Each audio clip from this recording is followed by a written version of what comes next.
আজি ঠিকাদাৰে ৩০০০ টকা দি গৈছে বুগেশ্বৰী আইতাহঁতৰ ওচৰত থকা শাল চেগুন গছ কেইজোপা কাটিব লাগে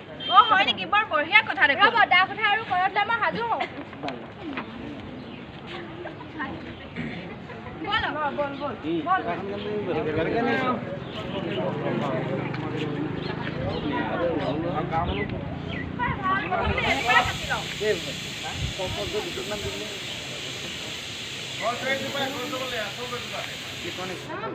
মানুহক আছে নাই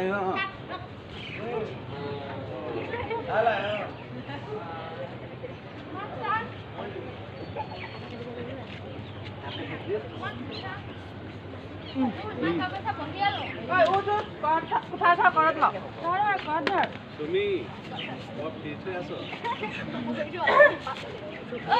তহঁত কোন তহঁতে কি কৰিছ আমি ইয়াত গছ কাটিলো দেখা নাই নাকাটিবি আমি কাটিমেই তহঁতৰ নিচিনা চোৰাং বেপাৰীবোৰৰ কাৰণে এই গাঁওখনত গছ এজোপাও নথকা হৈছে আমি নেকাটিবি বুলিছো নহয় নেকাটিবি মই কৈছো নাই নেকাটিবি এই বুঢ়ীজনী বৰবৰ কথা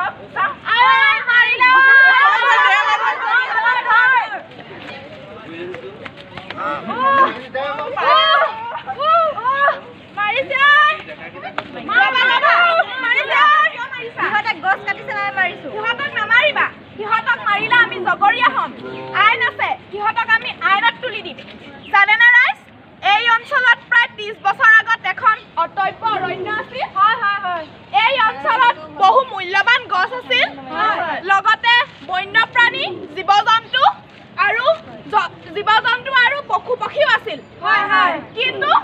কিন্তু মানুহ আৰু চোৰাং ব্যৱসায়ীয়ে গছ কাটি শেষ কৰাৰ ফলত এই অঞ্চল মুকলি হ'ল গছ কটাটো অপৰাধ জীৱ-জন্তু হেৰাই গ'ল আৰু ব্যৱহাৰ কৰিবলৈকো গছ এডাল নোহোৱা হ'ল জানেনে গছে আমাক ফল ফুল আৰু ছাঁ দিয়ে গছ থাকিলেহে আমি বাচি থাকিম গছে মুক্ত বায়ু আৰু পৰিৱেশ ৰোধ কৰে সেয়েহে আমি যধে মধে গছ কটাত অপৰাধ গছ নাথাকিলে বৰষুণ নহয় এজোপা গছ কটাৰ আগত দুজোপা গছ ৰুব লাগে আমি এতিয়াহে গম পাইছো যে গছ কাটিলে দুজোপা ৰুব লাগে বুলি আহক ৰাইজ আহক আমি সকলোৱে মিলি সংকল্প